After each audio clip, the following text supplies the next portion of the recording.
Vadakara bank of Maharashtra ശാഖയിൽ നിന്നും 26 kilo സ്വർണം തട്ടിയെടുത്ത സംഭവത്തിൽ പ്രതി മുൻ ബാങ്ക് മാനേജർ മഥ ജയകുമാറിന് ഇന്ന് ബാങ്കിലെത്തിച്ച് തെളിവെടുപ്പ് നടത്തും.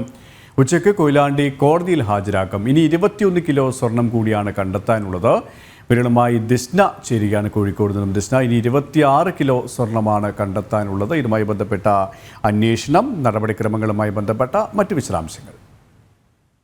കെ പി സൂചിപ്പിച്ചതുപോലെ തന്നെ ഇനി 21 കിലോ സ്വർണം കൂടിയാണ് ഈ സംഭവവുമായി ബന്ധപ്പെട്ട് കണ്ടെത്താനുള്ളത്. പ്രതി അന്വേഷണത്തോട് പൂർണ്ണമായും സഹകരിക്കുന്നില്ല എന്നാണ് പോലീസിൽ നിന്ന് നമുക്ക് അറിയാൻ സാധിച്ചിട്ടുള്ളത്. ഇന്ന് പ്രതിയുടെ കസ്റ്റഡി കാലാവധി അവസാനിക്കാനിരിക്കുകയാണ്. അതുകൊണ്ട് തന്നെയാണ് ഈ വടകര ബാങ്ക് ഓഫ് മഹാരാഷ്ട്ര ശാഖയിൽ നേരിട്ട് പ്രതിയെ എത്തിച്ച് തെളിവെടുപ്പ് നടത്തുക എന്നാണ് നമുക്ക് അറിയാൻ സാധിച്ചിട്ടുള്ളത്. സംഭവവുമായി ബന്ധപ്പെട്ട തമിഴ്നാട്ടിലുടനീളം കേന്ദ്രീകരിച്ച് ഒരു അന്വേഷണ സംഘം രൂപീകരിച്ചിരുന്നു. ഇതുമായി ബന്ധപ്പെട്ട് തമിഴ്നാട്ടിലെ വിവിധ സ്ഥലങ്ങളിൽ ഈ സ്വർണം, അതായത് ഇയാൾ തട്ടിയെടുത്തു എന്ന് പറയുന്ന ഈ സ്വർണം പണയം വെച്ചതായി കണ്ടെത്തുകയും ചെയ്തിരുന്നു.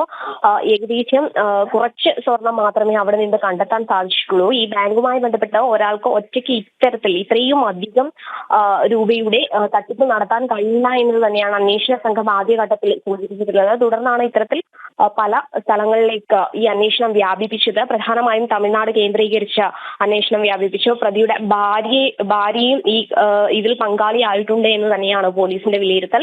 കസ്റ്റഡി കാലാവധി ഇന്ന് അവസാനിക്കാനിരിക്കെ ആണ് ഇന്ന് വടകരയിൽ എത്തിച്ച് തെളിവെടുപ്പ് നടത്തുക എന്നാണ് നമുക്ക് നിലവിൽ അറിയാൻ സാധിച്ചിട്ടുള്ളത്.